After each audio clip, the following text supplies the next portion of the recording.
The Inmate ADX couldn't break. The man who outsurvived the Supermax. Before we dive into the darkness, hit that subscribe button, smash the like, and drop a comment below. Where are you watching from? You're stepping into a story even ADX Florence couldn't contain. The night began with the sharp echo of boots slamming against concrete, pounding through the underground corridor of ADX Florence like a heartbeat gone wild. Emergency lights flickered, throwing blood-red stripes across the walls as officers raced toward Range 13, the most secure hallway in the most secure prison in the United States. No inmate ever left this block without chains, escorts, and authorization from the highest level of federal command. Yet tonight, something was wrong. Every guard knew at the moment they saw the open door. Cell 13A. Home to the inmate no one could control, no one could predict, no one could even explain, stood wide open. The steel door, engineered to withstand blasts and brute force, had shut down electronically. The locks were disengaged. The status panel blinked an error message no one had ever seen before. Override accepted. The alarm shrieked through the block, vibrating through every concrete seam.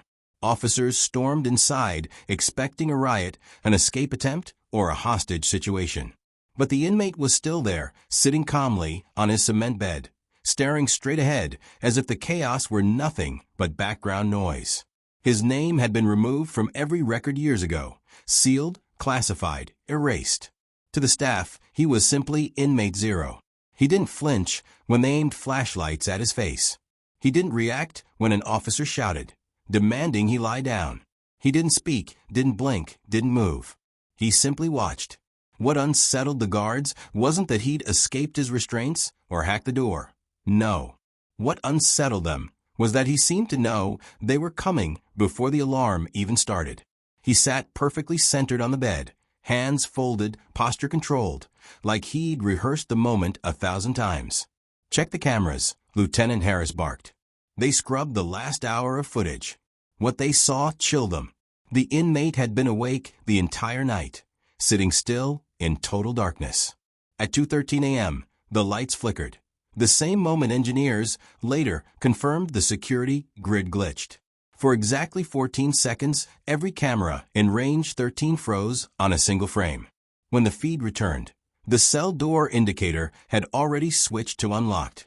There was no evidence of tampering, no tool marks, no human interference. Nothing. As engineers manually resecured the cell, Harris leaned in close to the inmate. "You touched nothing," he muttered. "So how did the door open?" For the first time in 17 years, the inmate moved. He turned his head slowly, deliberately, until his eyes locked with the lieutenant's. A calm, unnerving half-smile formed on his lips. "It was time," he whispered. No one had heard his voice since the day he entered ADX. No one even knew he was capable of speaking. As medics were called to evaluate him, Harris noticed something else. A small line scratched into the cement wall. Barely visible. Thin as a hair. Fresh. 2:13. A timestamp, written before the malfunction occurred. That discovery sent a ripple of fear through every officer in the block. Had he predicted the glitch? Was it coincidence? Or had he somehow known the exact moment the system would fail? Harris ordered a full search of the cell. Officers pulled the bed from the wall, ripped apart the sink, checked every vent and seam. But when they pried up the steel grate beneath the toilet, they found something wedged inside. A folded slip of paper, contraband impossible to obtain, hidden where no inmate was allowed to reach. Harris unfolded it slowly, his hands beginning to shake. The paper held a single line of writing. A message addressed directly to him. "You're looking in the wrong place." He didn't understand it at first. But then one of the junior guards spotted something outside the cell, pointing with trembling fingers. "Lieutenant, look at the hallway." There, scratched faintly into the concrete floor, markings that had not been there earlier. A trail, leading away from cell 13A, and ending beneath a locked maintenance door. Harris swallowed hard. How did he make those marks from inside the cell? And when they opened the maintenance door, what they found changed everything. The walls that whispered back. Agent Mara Keene arrived at ADX Florence just after sunrise, carrying the case file like it was a live explosive. Overnight, more guards had come forward quietly, anonymously, claiming they'd seen things inside Block D that made no logical sense. Not violent acts, not escapes, but patterns. The kind that suggested someone was studying the prison, cell by cell, guard by guard from the inside. Before stepping through security, she replayed the final words of the dead guard's recording in her mind. He knows the shift changes before we do. Someone's telling him, or he's learning it by listening. Inside, Associate Warden Holt greeted her with a stiff handshake. His eyes were red, sleepless. "Let's get something straight, Agent Keene," he said as they walked. "This inmate isn't a killer. He's not a mastermind. He's a ghost. No crimes in 17 years. No fights. No notes. No requests. He barely speaks. But somehow he knows things." Keene didn't reply. She was already listening, really listening. The deeper they moved into ADX, the more she realized how unnaturally quiet it was. Most prisons hum with noise, shouting, footsteps, metal on concrete. But here, every sound had weight. A door clicking shut echoed like it traveled miles. They stopped at cell 42. Holt keyed in a code. A heavy shutter opened, revealing the small concrete chamber. Empty, pristine. The bed perfectly made. The toilet polished. The stainless steel mirror spotless. No dust. No moisture. No sign of life. "He cleans obsessively," Holt muttered. "Everything. Every day. Guards say the only time he breaks rhythm is when he's listening." "Listening to what?" Keene asked. Holt swallowed. "The building." Before she could press further, footsteps approached. Officer Delaney, a veteran guard, looked shaken. "Ma'am, you should see this." He led them to the security room. Rows of monitors displayed live feeds from every block. Delaney fast-forwarded through the previous night's footage. On every camera covering cell 42, the inmate could be seen sitting perfectly still, eyes closed, breathing slow. Hours passed. A shift change occurred. Guards walked by, doors locked, lights adjusted. "He never moves," Delaney whispered. "Except." He froze the footage. 2:14 a.m. The inmate's eyes snapped open at the exact second a guard dropped a pen 3 blocks away. An event never audible from cell 42. Keene leaned closer. Wait. What was his official occupation before incarceration? "Classified," Holt said immediately. Too fast. Too defensive. Keene turned her gaze toward him. "Classified for me? Or classified from everyone?" Before Holt could respond, an alarm blared through the building. Red lights flashed. Doors sealed. A voice boomed overhead. "Security breach in Block D. Containment procedure active." Delaney jolted upright. "What breach?" "No one's moved." All 3 sprinted into the corridor, just as heavy steel doors began locking down segments of the block. Something was wrong. Very wrong. Keene checked the security feed on Delaney's handheld monitor. Cell 42 appeared empty. Completely empty. "That's impossible," Holt barked. "All ADX cells have triple locks. There's no way." But Keene wasn't looking at the cell. She was looking at the corridor pattern on the screen, watching as each lockdown door sealed.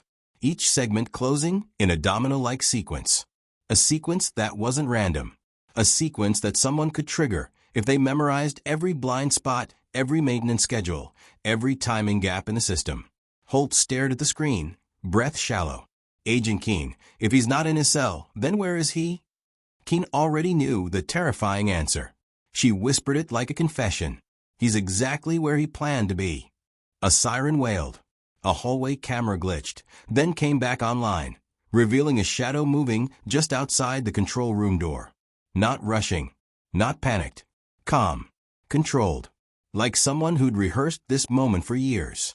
Keene stepped backward as the shadow grew sharper. And then the lights went out. The blueprint in the dark. For a moment, ADX Florence, the most secure prison in the United States, felt like it had slipped underwater. When the lights died, so did every sense of orientation. Darkness thickened the air. The hum of electricity vanished. The alarms fell silent. Even breathing seemed too loud. Agent Mara Keen stood frozen, listening. She had learned long ago that in blackout conditions, sound was the only map. Footsteps, whispers, metal, airflow. Every detail told a story. And the story she heard now was deeply wrong. Holt's voice cracked the silence. Backup power should have kicked in by now. This isn't normal. Officer Delaney fumbled for his flashlight, switching it on. The circle of pale blue light barely cut through the dark, but it was enough to reveal something unsettling. The security door to the control room, slightly open. It had been shut moments before. Agent Keen, Delaney whispered. We didn't open that. Keen already knew. She stepped forward, pushing the door with her fingertips. It creaked softly, a sound that shouldn't have been possible in a maximum security prison. ADX doors weren't supposed to creak. But tonight, everything seemed to be unraveling. Inside, the control room was deserted. Chairs were pushed back. Monitors black. Keyboards unplugged. Nothing smashed, nothing broken, just undone. Carefully undone, as if someone had prepared the room, piece by piece, like staging a crime scene that didn't want to look like one. Keen scanned the darkness with the flashlight. He didn't escape. He moved. Holt's voice trembled. Moved where? All exits sealed. Every segment locked. Keen turned toward him. You said he's been studying the building. Listening. Observing. If he memorized the patterns, electrical cycles, guard shifts, door timings, he wouldn't need to break anything. He'd just need to wait for the right second. She walked deeper into the room, eyes narrowing at a blank monitor. It wasn't off. It was unplugged. And beside the unplugged cord lay a small, folded piece of paper. Delaney lifted it with a gloved hand. No writing. Just a drawing. A perfect map of Block D. Drawn by hand. Drawn from memory. Holt gasped. This is the entire ventilation network. This is classified. Keen felt her stomach drop. No inmate should know that level of detail. Not unless it was given to him. Or unless he knew how to extract it without ever leaving his cell. A faint thud echoed through the walls. Not close. Somewhere far down the eastern corridor. Delaney stiffened. That came from the mechanical level. Keen recognized the location instantly. The only place in ADX where every system converges. Power, air, security, all of it. Holt's face paled. You're telling me he's trying to shut down the whole prison? No, Keen said quietly. He's trying to isolate it. As they moved into the hallway, backup lights finally flickered on, dim, blue-tinted, giving the corridor an eerie glow. The walls looked colder, sharper. Shadows stretched unnaturally long. And at the end of the hall, on the floor, sat another folded piece of paper. Keen picked it up. This one had writing. You've been watching the wrong doors. Delaney stepped back. Ma'am, what does that?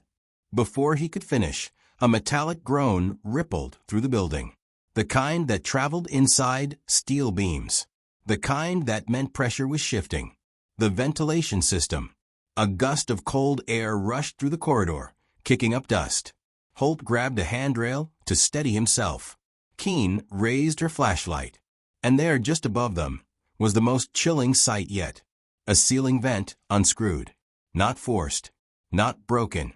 Removed, cleanly, quietly, with precision. Inside the duct, the metal was still vibrating for movement. He's in the vents, Delaney breathed. In the one part of this prison we never monitor. Keen's jaw tightened. No, he's not escaping. Her voice dropped, steady and grim. He's repositioning. The vent echoed again. A slow crawling sound. Deliberate. Unhurried. As if the inmate already knew exactly where he needed to be, and exactly who he needed to reach next. The man ADX couldn't break. The crawl space above ADX Florence felt impossibly narrow, but the inmate moved through it with the precision of someone who had rehearsed every inch. Metal vibrated softly as he shifted weight, pausing whenever the guards' radios crackled below. He wasn't running. He wasn't hiding. He was positioning himself, exactly as he had planned for years. Agent Mara Keen sprinted down the corridor beneath the duct, her boots thundering on the concrete. The emergency lights cast everything in cold blue, turning the prison into a maze of shadows. Officer Holt followed close, breath ragged, while Delaney relayed updates through a failing radio connection. Mechanical level sealed cameras. Offline, all staff ordered to hold position. Delaney stammered. Ma'am, he's mapping us. He's predicting our movements. Keen already knew. She had studied criminals her entire career, killers, con artists, escape artists, but never had she seen someone do the impossible. Weaponized stillness. Most inmates broke under ADX isolation. This man adapted, memorized, calculated, quietly turning routine into reconnaissance. But one question haunted her. What did he want? The vent shaft rattled. A hollow metal echo drifted down the hall. He's heading toward the central junction, Keen whispered. The observation node. Holt froze. That room controls nothing. It's empty. Just a vantage point. Exactly, Keen muttered. A place to watch. They reached the access ladder.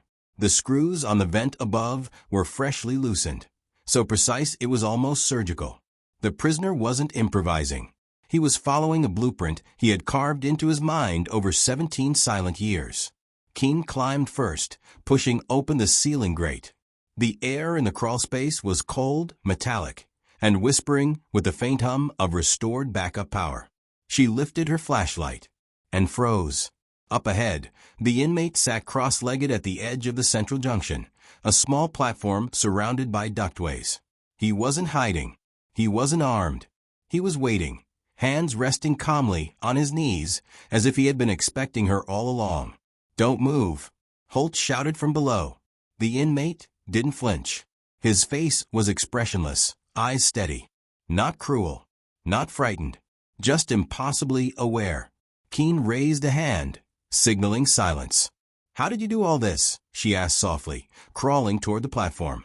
Why tonight? Why break 17 years of perfect compliance? For a long moment, he said nothing. The dim blue light from the backup system cast sharp lines across his face. Then, quietly, he spoke. Because this place listens, he murmured. Every second, every breath, every whisper.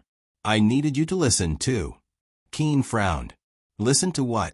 He turned his head slowly, meeting her eyes. To the part you've missed. He reached into his pocket, not fast, not threatening, and slid out a thin strip of paper.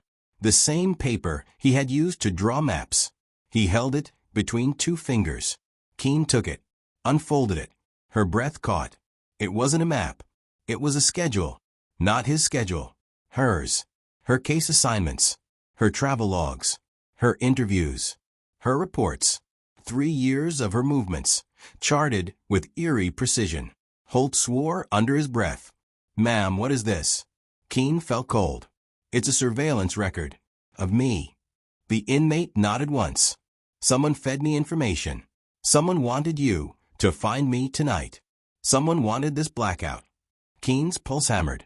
Nothing about this was an escape plan. It was a message. A final warning. The inmate leaned closer, voice a low whisper. I survived this place because I stayed quiet. But whoever is watching you, they don't need to survive. Metal groaned through the ducts, heavy footsteps, synchronized, approaching fast. Your real threat, he whispered, is walking toward us right now. Keen turned sharply, flashlight slicing through the dark. At the far end of the duct, silhouettes appeared. 3 figures, moving with purposeful silence. No guard she knew. No uniforms. No IDs. Just shadows with an agenda. Holt's voice cracked. Who are they? The inmate exhaled softly. The reason I never escaped, he said. I wasn't trapped in here with them. He looked directly at Keen. They were trapped in here with me. The figures advanced. The crawl space shook. And just before the lights cut out again, plunging ADX into a second wave of darkness, Keen realized the truth. This entire night, from the blackout to the vents to the chase, was never about him. It was about whoever was coming for her. The prison went black, and the story ended where the fear began.